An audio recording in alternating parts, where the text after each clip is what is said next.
श्रावण मास का तीसरा सोमवार है। देवादिदेव महादेव के प्रति हम सबकी श्रद्धा और देवादिदेव महादेव की उपासना हमें इस बात के लिए प्रेरित करती है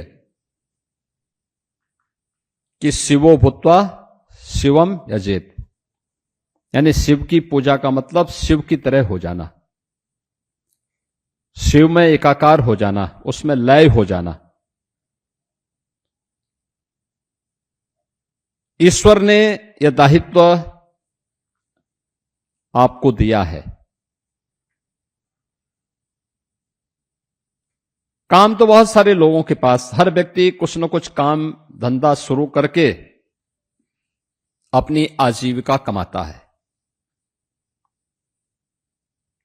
लेकिन आजीविका कमाने का माध्यम, और वह भी हरेक तबके के लिए,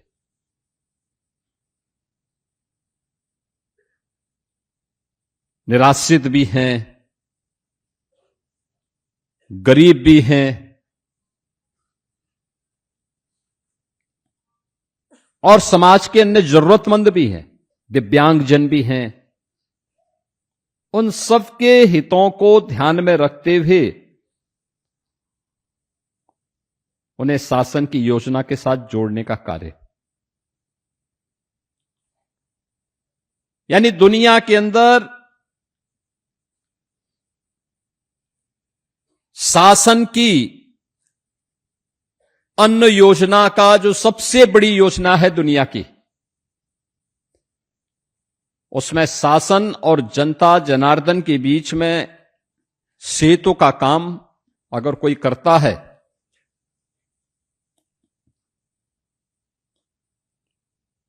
तो वह उचित विक्रेता, उचित मूल्य विक्रेता से जुड़े हुए आप सभी फेयर प्राइस शॉप के संचालक करते हैं।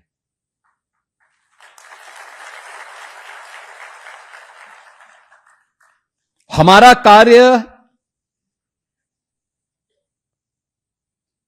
अगर हमें सम्मान न दिलाए तो कम से कम उस कार्य के कारण हमें अपमान न महसूस हो, ये जरूर हमें ध्यान में रखना चाहिए।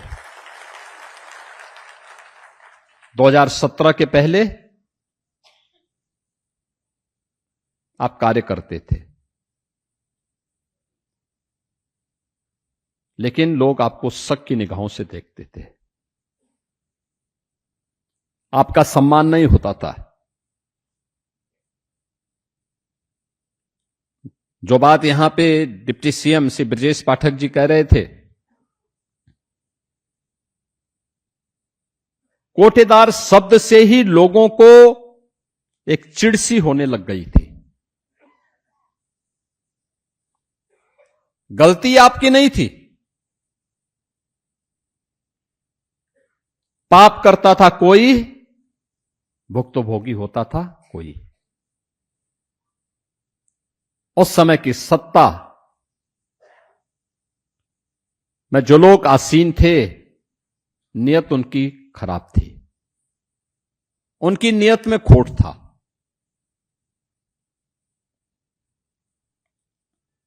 उनके भ्रष्ट आचरण की आंच से आप चाहते हुए भी अपने आप को बचा नहीं सकते थे। और परिणाम क्या होता था? शक की निगाहों से आप देखे जाते थे। और केवल आपके लिए नहीं था, पूरे यूपी में उस समय 20-22 करोड़ की जो आबादी थी वह इसी प्रकार की शक की निगाहों से देखी जाती थी।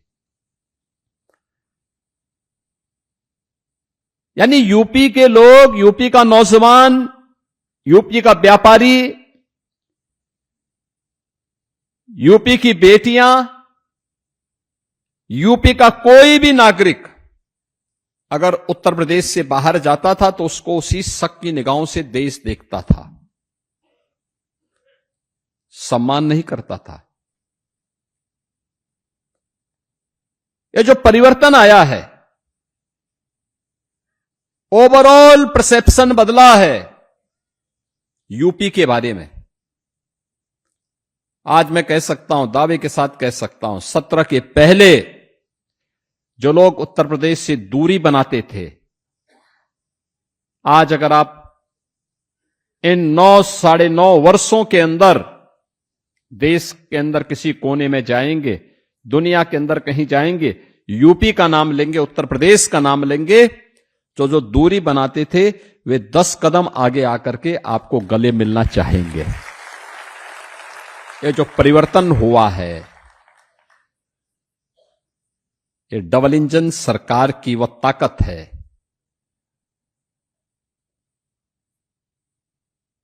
जो एक सामूहिक रूप से प्रधानमंत्री मोदी जी के मार्गदर्शन में, उनके नेतृत्व में इस प्रदेश ने अर्जित की है। और यही स्थिति आप सभी उचित मूल्य के विक्रेताओं के सामने भी थी। मेहनत आप करते थे, अब राशन शासन नहीं भेज रहा है तो गलती आपकी क्या थी, लेकिन गाली आप खाते थे। लूट उनकी होती थी, लेकिन खामियाजा आपको भुगतना पड़ता था, परेशानी आपको होती थी।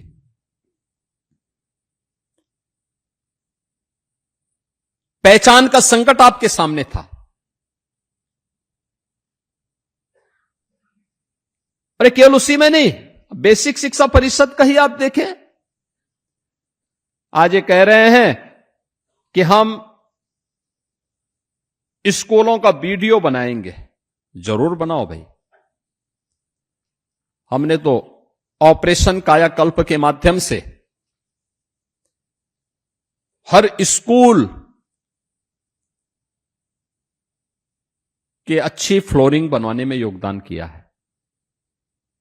बालक और बालिकाओं के लिए अलग अलग टॉयलेट बनवाए हैं, पेयजल की व्यवस्था दी है, स्मार्ट क्लास और डिजिटल लाइब्रेरी वहां दी है, फर्नीचर देने के कार्य किए गए हैं। हर बच्चे को 1,60,00,000 बच्चे के लिए बैग भी दिया है, बुक्स भी दिया है, 2 यूनिफॉर्म प्रत्येक बच्चे को,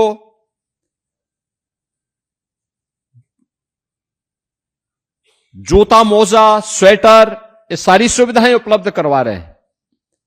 सवाल ये 17 के पहले क्या था? 17 के पहले न भवन थे, और भवन था तो शिक्षक नहीं था, शिक्षक नहीं था, शिक्षक है तो छात्र नहीं थे, अगर छात्र भी है शिक्षक भी है तो आधे बच्चे सत्र पूरा होने के पहले ही छोड़ करके चले जाते थे, क्योंकि पेयजल की व्यवस्था नहीं थी, टॉयलेट नहीं थे।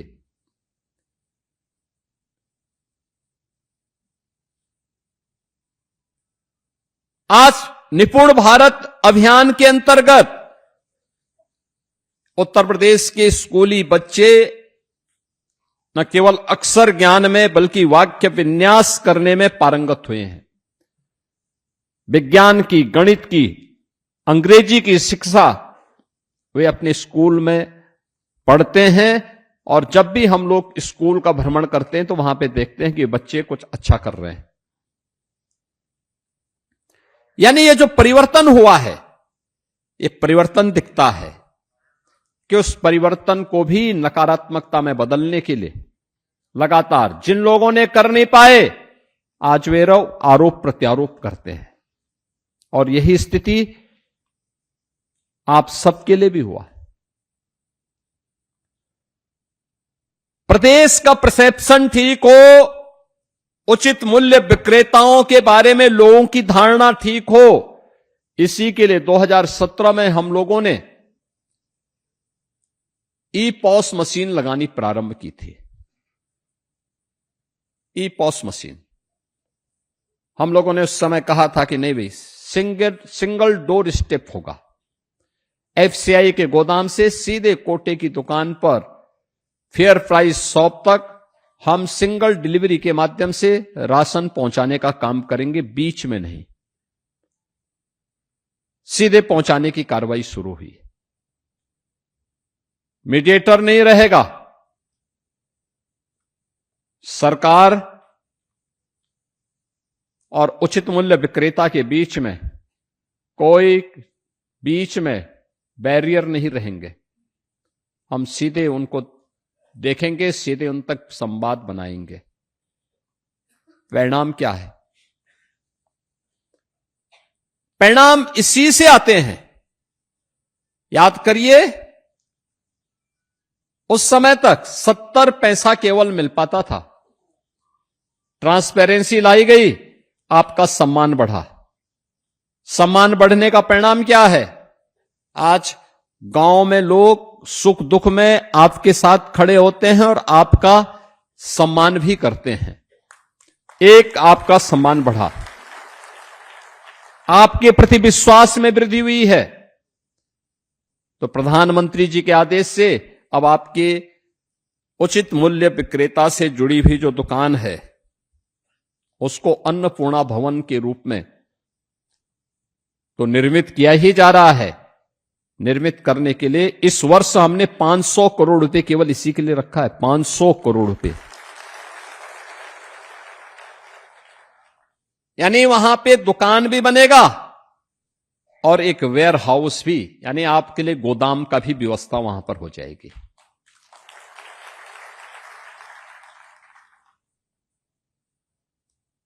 इसके साथ ही यह सुविधा भी दी गई। पहले क्या होता था? पहले होता था कि आप केवल राशन ही बिक्री करेंगे। अब आपको ये सुविधा दी जा रही है। 39 आइटम ऐसे हैं, उन सामानों को आप अपनी दुकान में ला करके बेच सकते हैं। 39 प्रकार के आइटम ऐसे हैं, यानी नशीली पदार्थ न हो, समाज और देश के प्रतिकूल कोई ऐसा आचरण न हो, तो फिर कोई समस्या नहीं। आप अपनी दुकान से वे सारे सामान बेचिए, कपड़े बेचिए, अन्य सामान, साबुन बेचिए, टूथपेस्ट बेचिए, तेल बेचिए, कोई समस्या नहीं, कोई रोक टोक नहीं है। अब पहले ये नहीं होने दिया जाता था, अब ये छूट आपको उपलब्ध हुई है। और 70 पैसे से पहले 90 पैसा, 90 पैसे से बढ़कर के अब आज आपके मानदेय को, जो आपकी मार्जिन मनी है, उस मार्जिन मनी को 90 पैसे से बढ़ा करके 10 रुपया भारत सरकार ने बढ़ाया और 25 रुपए यहां से, यानी सीधे 35 रुपए एक साथ वृद्धि हो रही है।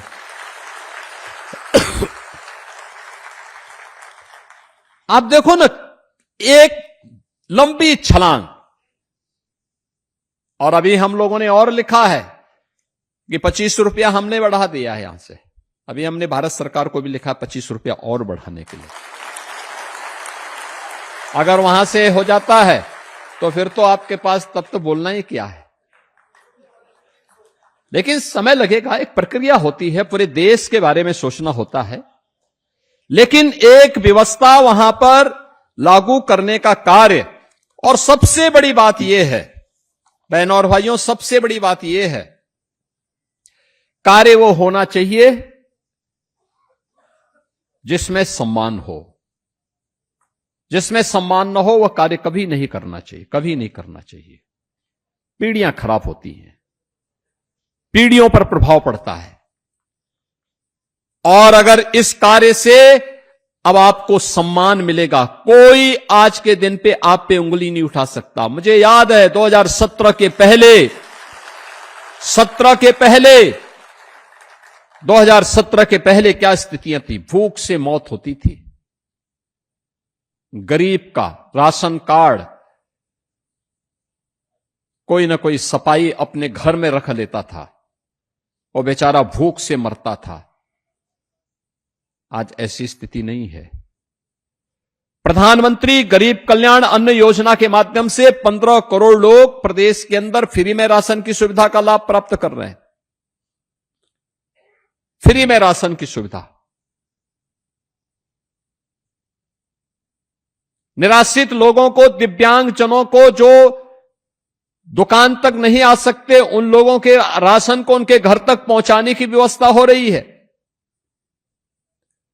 2 करोड़ परिवारों को रसोई गैस के फ्री में कनेक्शन उपलब्ध करवाए गए हैं। 1,53,00,000 परिवार ऐसे थे जिन लोगों के पास कभी बिजली के कनेक्शन नहीं मिल पाए थे, उनको फ्री में बिजली के कनेक्शन उपलब्ध करवाए गए हैं। 10,000 राशन की इन दुकानों को अन्नपूर्णा भवन के रूप में स्थापित किया गया है। अन्नपूर्णा भवन। और पूरे प्रदेश में इस वर्ष 500 करोड़ रुपए इसके लिए अतिरिक्त रखा गया है। आप सोचो ना, राज्य कैसे आगे बढ़ता है। आज उसके परिणाम हमारे सामने हैं। पहले सरकार ही लूट मचाती थी, तो कहां से परिवर्तन हो जाता है? कहां से परिवर्तन हो जाता है? फेयर प्राइस शॉप संचालकों को केवल कोसने भर से परिवर्तन नहीं होने वाला है। मेरा मानना है, प्रदेश में जिन क्षेत्रों में व्यापक रिफॉर्म हुए हैं, उसमें से खाद्य रसद विभाग है, जिसमें 17 के पहले अगर मेरे जनता दर्शन कार्यक्रम में मेरे पास 1000 एप्लीकेशन आती थी, तो उनमें से मैं देखता था कि लगभग 300 केवल राशन से संबंधित विसंगतियों की ओर लोग शिकायत करते थे। और आज जैसे कि विभागीय मंत्री श्री मनोज पांडे जी कह रहे थे, आज पब्लिक आती है, अन्य मुद्दों पे चर्चा करती है, एक भी शिकायत राशन वितरण की नहीं होती है। यह है आपका सम्मान। अब आपकी कोई शिकायत नहीं करता है, अब आपको कोई कटघरे में नहीं खड़ा कर सकता है, अब आपके बारे में कोई उल जलूल बातें नहीं कर सकता है, और आपका सम्मान हुआ तो हमें प्रसन्नता इस बात की, क्योंकि शासन की स्कीम को आप सफलतापूर्वक जमीनी धरातल पर उतारने का काम करते हैं। तो हमें प्रसन्नता इस बात की होती है कि हमने जिस गरीब के लिए जो चीज उपलब्ध करवाई थी, वह उस गरीब तक पहुंच गई है। और मॉडल आपने कोविड के दौरान तो किया ही। कोरोना के दौरान, जब कोरोना था, उसका संक्रमण था, तब भी आप राशन वितरित कर रहे थे। हम लोगों ने उस समय, जब सारा काम धंधा बंद हो गया, दाल, नमक और तेल वितरण की एक स्कीम को लागू किया था। और मैंने देखा, एक भी जगह से शिकायत नहीं आई थी। हर गरीब तक तेल पहुंचा था, नमक पहुंचा था और दाल भी पहुंची थी, हर तक पहुंच रही थी। अब कोई नहीं कर सकता गलत उसमें। इसका मतलब नियत सरकार की खराब थी, खराब लोग यहां बैठे हुए थे, इसलिए कार्य नहीं होने देते थे। खामियाजा आपको भुगतना पड़ता था आज, और वे आपका इंसेंटिव भी नहीं बढ़ाते थे, बढ़ाना भी नहीं चाहते थे। आज तो विभाग का प्रस्ताव जैसे आया, तत्काल इसको आगे बढ़ा दिया गया। और मैं धन्यवाद दूंगा आपके संघ को, जिन्होंने अभी ज्ञापन के माध्यम से धन्यवाद भी दिया है।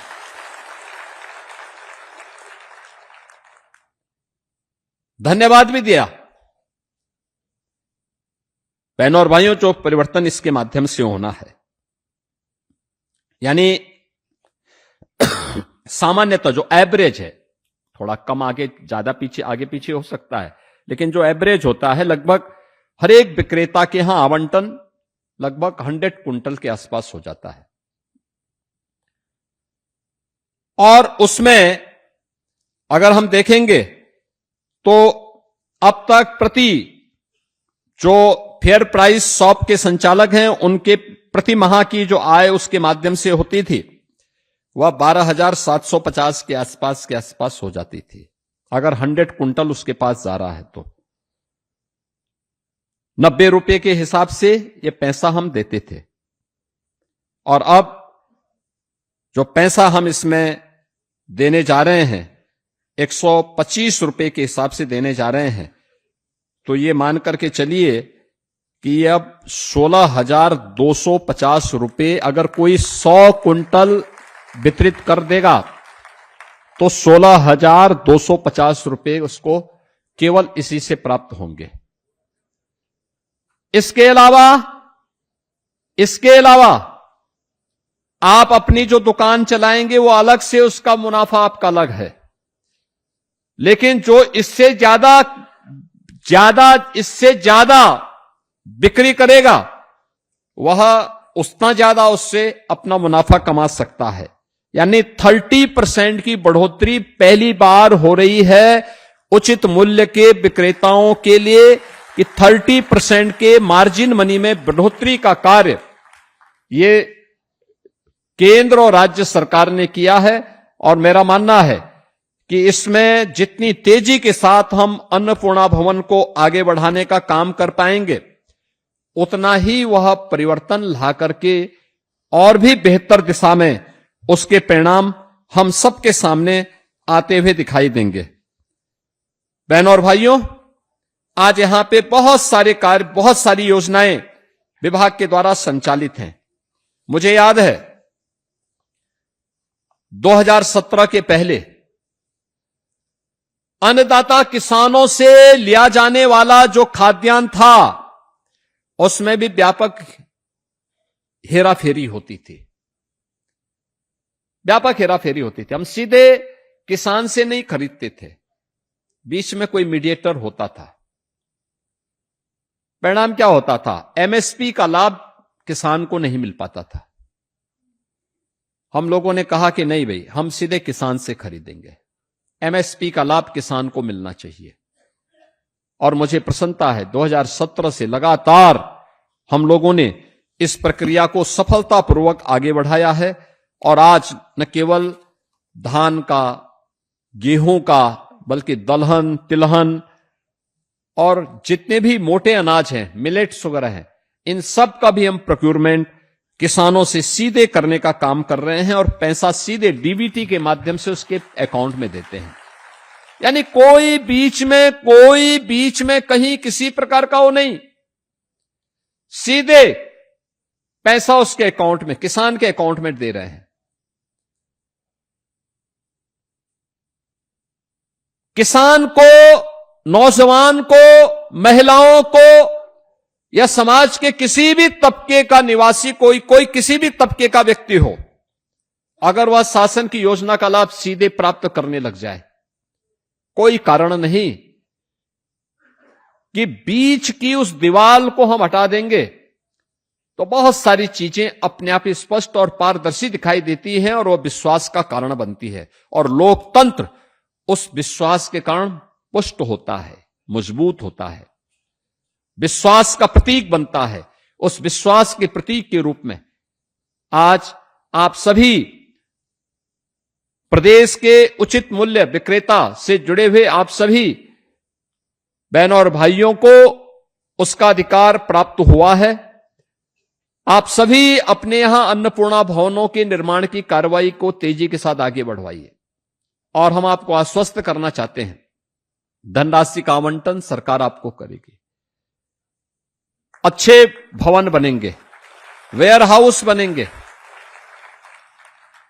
भाई राशन वितरण का काम तो आप एक सप्ताह 10 दिन कर लेंगे, 20 दिन आप उस वेयर हाउस का उपयोग अन्य कार्यों के लिए भी कर सकते हैं, कोई रोक टोक उसमें नहीं होगी।